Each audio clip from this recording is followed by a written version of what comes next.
So I guess I'll just go ahead and get started.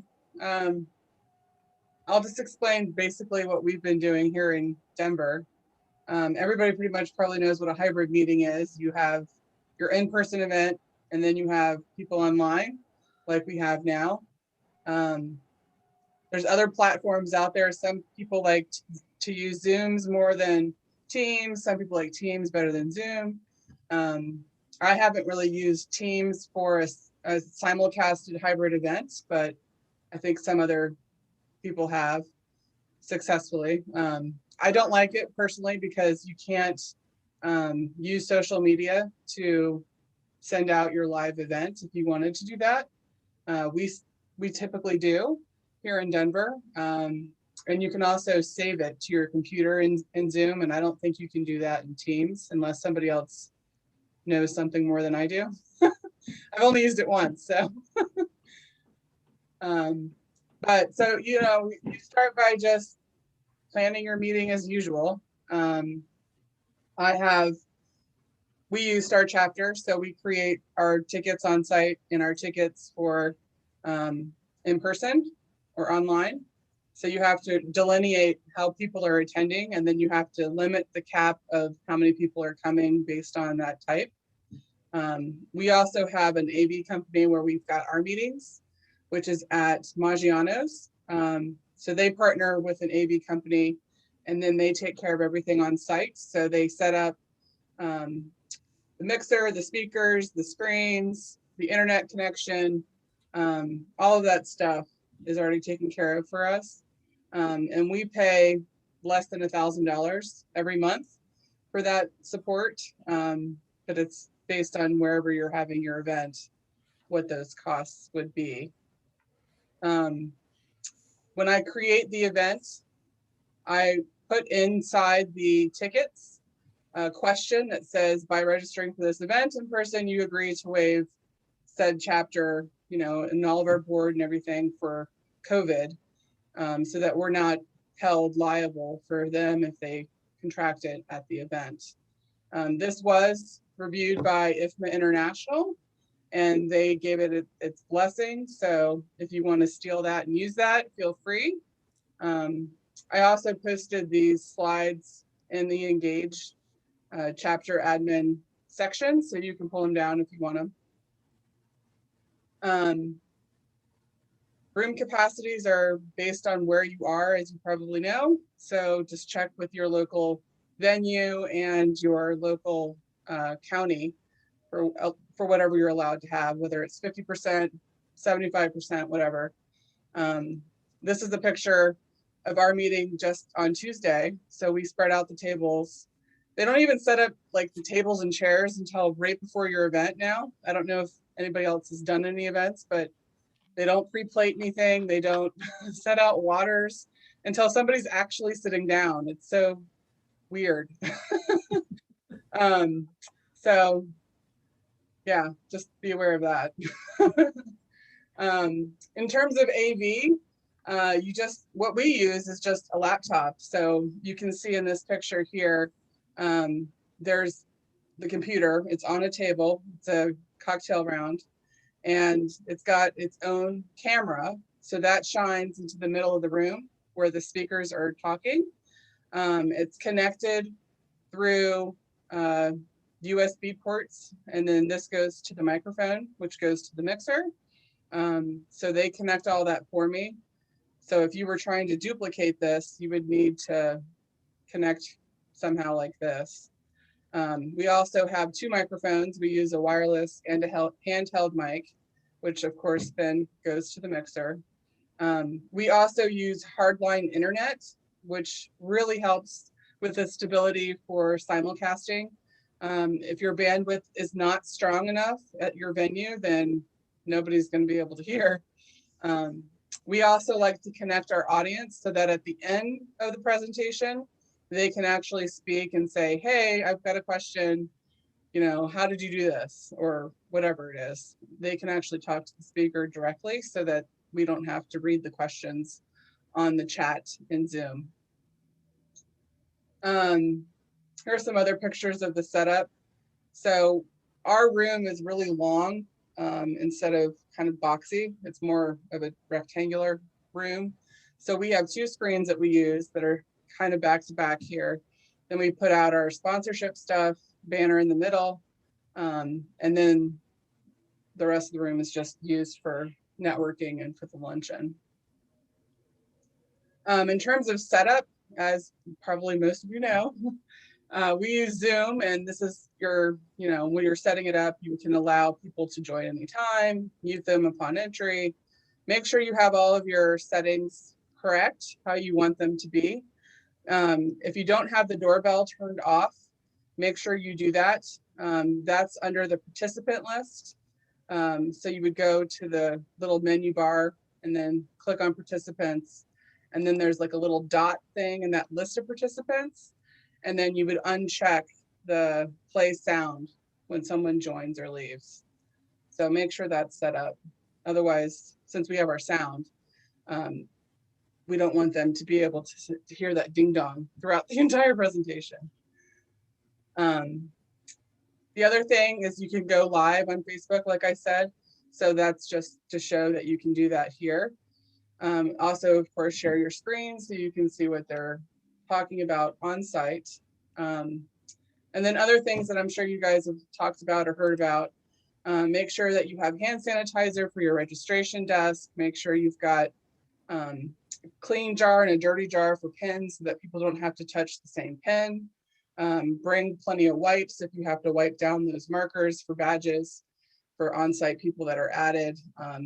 We usually use the hard plastic name tags, but given COVID, I don't want to touch all that. So we have sticky badges and they can wear them or not, it's up to them. We also used to do family style food for our events because it's cheaper. That's no longer allowed. So we have, the cheapest meal we can possibly afford. That's nice. And we can't even do buffet meals. Some places allow it, some places don't. Again, it's just dependent upon your catering company or your venue. Right now, I know in Denver anyway, boxed meals are very, very well used at events, especially for lunches. Not so much for a happy hour, but I don't really know anybody that's having happy hours anyway, unless they're socially on Zoom, that kind of thing. We do have people that still hug and still handshake at events, but I'm not policing that. It's up to them if they want to touch other people. And there's been some discussion on wearing bracelets to show, oh, I'm okay with hugging or that kind of thing. We don't do any of that. We don't police it. In my mind, it's okay for the venue to police it or for the board of directors to do that, but that's not my job. I'm busy doing other things at that time. And then of course, just track your registrations. If somebody shows up and they didn't register and you're sold out, which is what I had on Tuesday, I was biting my nails, making sure we didn't have enough people at the door waiting to get in at the time that our luncheon was starting. So that's pretty much it. It's not really rocket science. You guys do this all the time, but that's how we've done it. Any questions? Debbie, I do. Sure. When you said it was $1,000 per month, yep. What at your location, what did that cover? So that covers the 2 screens that are back to back. It covers the mics and it covers the technician to set all of that up for us. And then the hardline internet connection.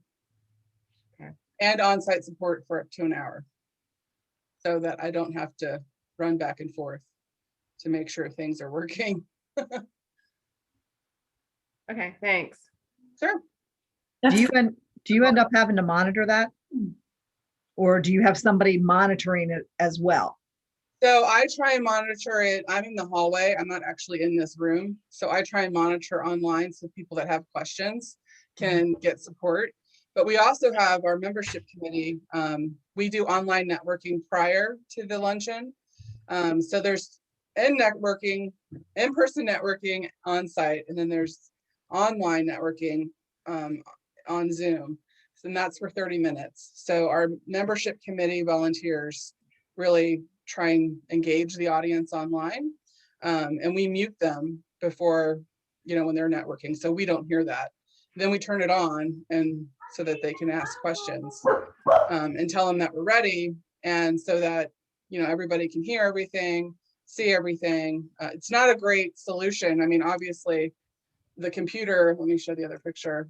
The computer camera is just like our camera right now, so they're not going to see the screen very well. So we try and send out any handouts we've got ahead of time, because they're not going to be able to see them. The only other workaround we've been able to find is to have an actual digital camera connected, again, with your AV team. They connect it and they point it kind of at your speakers at a different angle, so that if they walk the stage or that kind of thing, it will follow them, or at least it'll be visible to see the slides and the speaker. Because our laptop little cameras here, they're not powerful enough to see all that. Are you doing these in the evening, or is this a lunchtime? Just out of curiosity. Luncheons, yeah. We've always done luncheons. Do you charge for online people? The only people we charge are non-members. All of our events are a chapter that have all the events included. But if we were going to charge people, it would probably be the same cost, because we also send out Grubhub vouchers to all of our online attendees, so that people that can't be in person, they still can get a nice lunch. And that's $30 that we send, because Grubhub has so many fees. And so do you send those to the online people like the day or two before the meeting? Yeah, so it's all very onesie twosie with them. You have to put in the name, who it's from.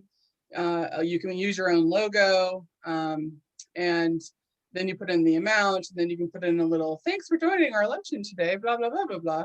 So I have all that done in Notepad, and I just copy paste, copy paste, copy paste, and you take your registration list, and you just go one, one by one, Mm-hmm.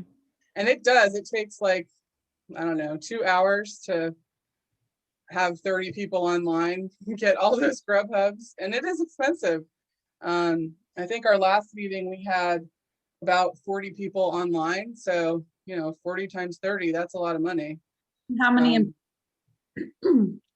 What's that? How many did you have in person with 40 online? So we were only allowed 50 this past week. The month prior, things were getting better, and so they upped it to 90 accidentally. Apparently it wasn't supposed to be 90, and they could have gotten in trouble. So we had 65 in attendance, because most people are already registered online. And if they switch, then they can switch if there's room, but there's not always going to be room. So anyway, if we've already sent them the Grubhub and they come in person, then they get 2 lunches. Oh well, it hasn't happened very often, but yeah, we were almost at 100 in February because of the online, and then the additional that we were allowed in person. So April, we're going to go back to 90 in person. We'll see how many people actually register. Back in September, when we first started doing hybrid events, there was 30 people that registered, and we could have had up to 50, but people weren't comfortable. And I think now, at least here in Colorado, 80% of our 70 plus people, or age of older, are now vaccinated. And I think a lot of people are already on the waiting list to get their vaccine if they're comfortable getting it. So things are just improving rapidly here. I guess we might be one of the lucky states. So I can't wait to get mine. Question. Yeah. Sorry for being a couple minutes late. This is Robin from IFMA Louisville. Can you send this presentation around? I've just been in this meeting all week long about this topic. I took a screen cap so I could send it on to my people. I just texted it to them. Are you doing these via Zoom? Yeah, so we use Zoom. There's other platforms that are out there, but we like it because we can do the social media aspect here, where you can go on YouTube and have it live posted there, and or Facebook. We usually put it out on Facebook. I also record it to my computer and then post it again later on the other channels. So you're not having the virtual people hop on to a Zoom link? Oh, they are. Yeah. But if But you're anybody doing wants it to this see way, it but you're later. doing it live also? How come? Yeah, so Why- we do Zoom. We also do Facebook for people that may not have registered, or they Okay. just want to see it later. Most of the stuff that we're talking about, like this past Tuesday, was networking on LinkedIn. It's not really anything you'd use for certification type stuff. So we can repost that out. So you're doing that at the same time that you're doing the Zoom to the Zoom link virtual people? Yes. Yep. And so the people that might be watching on Facebook obviously wouldn't get a Grubhub or whatever. That's just to the people who have pre-registered. So do the others of you, because you answered one of my questions right when I came on, was do you have to do that one at a time, or does like DoorDash, are there any of the services, Uber Eats or DoorDash or Grubhub, that allow you to upload your entire list at once? Does anybody know? That's what I've seen. Because I'm getting ready, our chapter, we're an inclusive chapter as well. I mean, our events are paid for. And we had some members say, well, you guys didn't spend any money on lunch last year when we did all this virtual programming, what are you going to do for us financially? So we made a donation to 3 different charities at the end of the year. And then we also, the board elected to give everybody of our members, we have 125 members, we're a small chapter, but to give everybody a $25 Grubhub or whatever gift card, which I'm getting ready to do. But when you just said how long that took, I mean, I'm still doing it, but it doesn't sound very much fun to me now that you said it that way. I was kind of hoping there was a whoosh. No, yeah, it'll take you a little while. It gets faster once you have your image and your notepad all, copy paste, but yeah, it's very labor intensive. I know another organization that I work with, not an IFMA chapter, but they did this for one of their events. Maybe I'll reach out to her and see how she did it. But they had some sort of expiration link on it. So, to reduce the fear of like if people signed up but then didn't show up, they only had like a 24-hour period to like use it. On Grubhub? I don't remember which one she used. I'll try and text her while we're talking. Tried to use Uber Eats, and we did a voucher. We were trying to set up a voucher so that way, because it was for our board meeting in December. We usually go out for a nice dinner and yada yada yada. And so what was great about that one is that you only pay for who uses it, and you could put it can be used between this date and this date. So it was perfect. Right. However, I got it all set up and it wasn't hard, but then they did a business verification. Like they have to make sure it's not, I don't know, how and so then they wanted like my payroll stub. And I'm like, we don't have any employee, we couldn't get through that piece. So maybe I need to do it as my company and then I just do this for them and so forth, as opposed to from the chapter. Right. That's what I was thinking of doing for me too. And just because I couldn't, there was just we tried and then they all expired. And now we're trying to do either DoorDash or Grubhub and we're just having a heck of a time. Like we'll get 2 in and then it'll decline our payment. Like we can't get even to the 10 board members. And we're doing a conference at the end of the month and we're doing swag boxes and they're like, oh, wouldn't it be great to put a gift card in each one of them for them to get lunch and so forth, which now listening to you, I'm so not doing. And because I'm not doing 150 of them. I'm not. Just the fact that I have to pack 150 boxes in my living room is enough. So, so anyway, maybe I'll go get. This is what I do. I do an actual gift card, not a voucher per se. So you just click on this, you put in, Sally Sue, whatever, chapter. And then you can click, any of these, or you can add a photo. You're still in PowerPoint, so we can't see. Oh, let's see. think you have to stop sharing You and have then to stop reshare. sharing and then Stop sharing and then everything. reshare. Oh, there you go. yeah. Oops. Oh. There it was. There we go. All right, let me start over.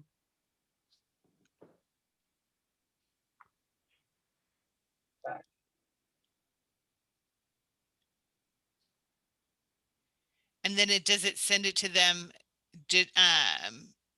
like through email? Yep, so they get an email. I say add gift card, you put in the name, your name, whatever you want. Then I say digital card. You could do a physical card, but I don't do that because I need to know who's registered that Friday before the Tuesday event. And I have it sent out on Monday. You can add your own photo. So just pick whatever, photo you want. I usually use our logo because then Grubhub will also be on there and you can resize it. You say done, and then that Grubhub will show up. Then you have to say you like it. Then you put in the amount.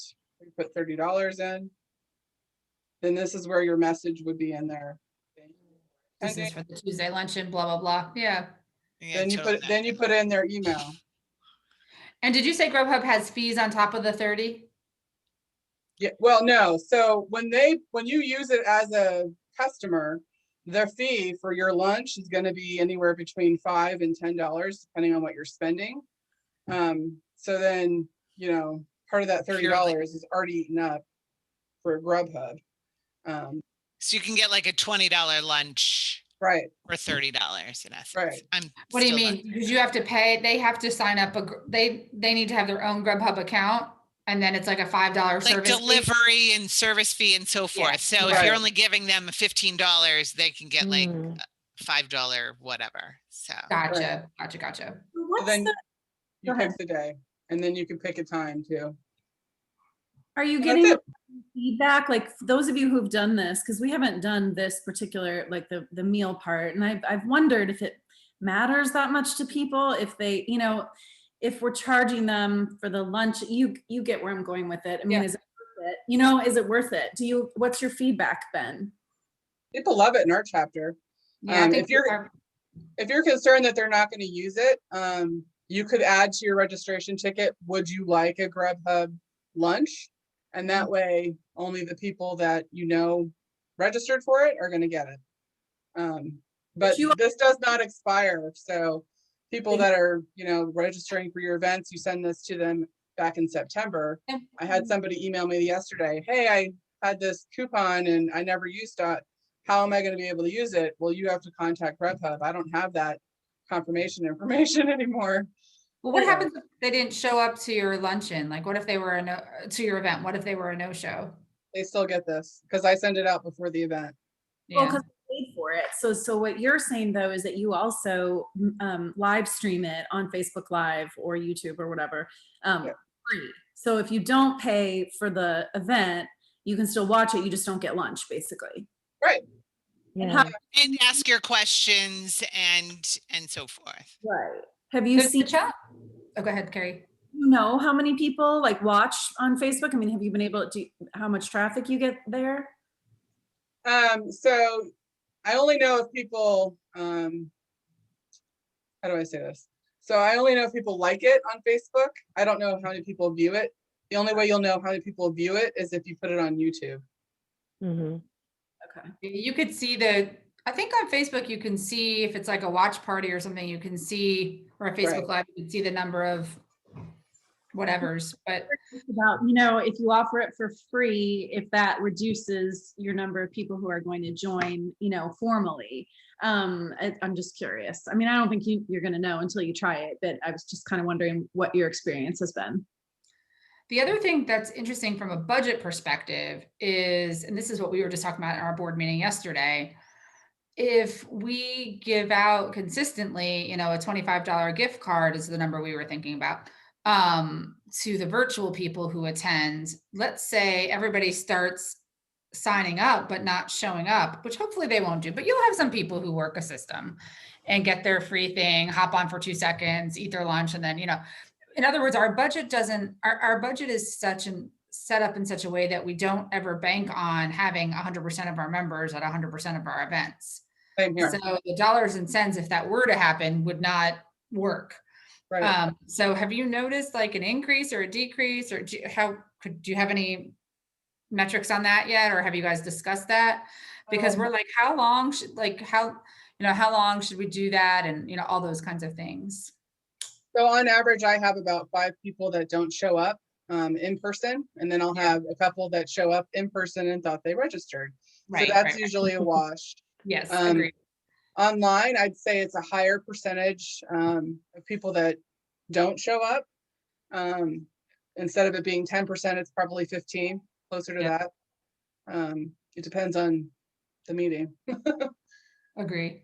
Same. And yeah, because I just know our budget wouldn't be able to handle that if we were buying this for every single person every single time, and they, then they weren't coming, because you sort of bank on not having everybody come I'd love everybody to come every single. That's a different problem to have, but it's not necessarily from a financial perspective an easy problem to solve. My other question, and maybe you covered this before I got on because I was a little bit late, is any disclaimer at the registration process, at the point of registration, the point of sale. And then also, how are you navigating like your in-person versus wait list? So one of the things that we're talking, oh yes, I can't wait to get my hands on your presentation. Thank you. But one of the things we were talking about yesterday is a wait list. So we decided in our board meeting yesterday that the in-person would only be because the one that we're having in April is going to be for 25 people. And the way that we can spread out in the space that we're going to be in our state regulations and blah, blah, blah. So, and this will be our first one. So we determined yesterday that would be just for members. Mhm. So, and they couldn't bring a guest because it really is a member benefit first. And then I'm somehow going to navigate a waiting list, which means that I'm pretty sure on the day of or the day before, and it just is what it is, probably is I think what your answer is going to be, all of you, but that means I have to like call the people who can't, the people who cancel, and then I have 3 new openings, and then I go down the list of the waiting list and say, hey, these people canceled. If you want to come, you need to let me know in the next 30 minutes. If not, blah, blah, blah, or whatever. How are you handling that, I guess is my question, the wait list people. So for my chapter anyway, I know that I'm always going to have 5 or 6, 7 people that don't show up in person. So knowing that going into having 50 people, for you, I probably wouldn't do that, but I oversell by 5 seats. So I allow 50 members to register and 5 guests to register that are paying guests. For your virtual, or this is all the time? All the time. Okay. And then this is in person. So when people show up on site, those people that are registered, they're obviously going to get in. If there's any other extra seats, I tell the people that are at the door that did not register, they need to stay next to the registration desk until we start the start time, and then they can go in. Yeah, sure. But in terms of this now in person versus virtual, because our group is really clamoring to be in person. So I feel like it's a possibility we may have more people who want to go in person than virtual at this point. And so we were just trying to figure out how to anticipate for the waiting list and what to do with it, and all those things. Yeah, so our waiting list, I don't know if you use Start Chapter, but it automatically starts once your registration's full. So then you pull down that list the day before or whenever, and then you can say, you're really not going to get in, or whatever, your feeling is. Show up on site, however you want to deal with that. For us, we didn't have anybody that registered online. They just show up because they always know that they're probably going to get in. If they don't, I've never had this problem, but if they didn't, I would still buy them lunch and send them out the door. So did you just set up new ticket types, virtual, in person? Yes. Okay. Yep. So and there's then did 2. you limit, on each? Right. So if you're in your meeting, so let me go to my March meeting. So you would go to your ticket type. So you've got in person and online. And then you would limit the item for sale. And you would say, for you, I would say 20 or whatever, or 25. Yeah. And then all your other stuff. And then you have your questions. So this is where you would put in dietary restrictions. Are you going to attend the new member orientation? Whatever else. And then this is where the COVID waiver is. And then if they say no, I did have one person say that they were not agreeing with my waiver. And I told them maybe this was an oversight when you registered, but if you do not agree, you may not attend. That was my next question is, are you enforcing it? Yeah. And she's like, oh, I'm so sorry. I totally agree with that. Yeah. And then that's it. So Yeah, that was a big conversation we had yesterday. We have one member who has a very loud voice, and he's, I'm not coming if you guys do blah, blah, blah. You know, we don't need to have waivers. We need to be in person 6 months ago, he felt. I'm not wearing a mask and blah, blah, blah. You know, it's. wow. Yeah, he's like, we're the facility managers. We should know how to do all this. I'm like, okay. So it's been a little tricky. So we've been having a lot of very in the weeds conversations about all this stuff. He's a good guy and he's a passionate guy about our organization, but it's been tricky, the conversations. So we'll see where it ends. You're not going to please everybody. Exactly. Yeah. That's sort of where the board landed yesterday. They're like, well, so. Yeah, if he doesn't like it, he doesn't have to come. If he doesn't wear his mask, the venue's not going to let you in. So Right. Yeah. All the things. Question, you, of all y'all that's on here, when you have your event fees, several of y'all has, I think, said that the event fees were included with your membership dues at the beginning. Yeah, ours are. What prompted that? And I'm just curious how that's been received. I don't know. I mean, I've been with the chapter, they're my client. And the association management, and I've been with them since 2019, I guess. And they've always quote unquote had it that way. So I don't know the answer. We don't have it that way. Oh, sorry. Go ahead, Janessa. Oh, I was just going to say ours have been that way since the beginning of time, but that's only regular programming, and our regular programming is all evening, and it's always just like snackies. Like it's like we don't have a lunch, we don't have dinner. I mean, we still spend like $2,500 for, we can have up to, well, actually it's like $1,750 is our going budget for an evening event, but it isn't like elaborate. So all of our special events, they have to pay, but all of our, I should say that, us too. Our like regular programming is free, and our conference is free to them as well. So for Denver, we do have all of our events included except for our ski trip and our golf tournament. Everything else is included, including our holiday party, our summer social, all of that. Our dues are $355 for the chapter. And so over time, we've estimated that, you know, one member will attend on average 3 lunches a year. Right. Not everybody goes to the summer social. We have about 50% attend. So we just keep track of all that metric information. And then, so the reason why we started doing it, like I think 8 years ago, maybe, was because the associate members, the ones that usually have to go to their boss and say, hey, I have this event, I need another $50 or whatever. They were tired of going to their boss and they couldn't always get approval. So they said, let's just put it into our dues annually and then you're covered. Unless it is that special golf tournament type event where they're bringing other people anyway. So we've done our dues separately, but we did offer several years ago. We offered, it's kind of similar to that, but it was we called it like a prepaid yearly programs fee, whatever, and they would pay all at once, and then they would end up saving, you know, $50, $75. But the reality is they just didn't come to everything. So we always, be honest with you, we made money off of it, you know, but it was really a convenience thing, kind of that same issue. It's like, it's a lot easier if I could just get one thing written out, at one time of the year, and I don't have to worry about it. So I was just curious how everybody else that does that, how that came about. All right, thanks. When you do include that, is that payment through IFMA International as part of the membership to the chapter? Yeah. So then you're relying on IFMA International to get the correct amounts back to the chapter. Yeah. for You have everybody. it's in your dues. I mean, Yeah, and correct amounts, right? Anybody else have that problem? Yeah. we do. I have not noticed it. Maybe I should be looking at that remittance report better. Yeah, it's that would be my only concern.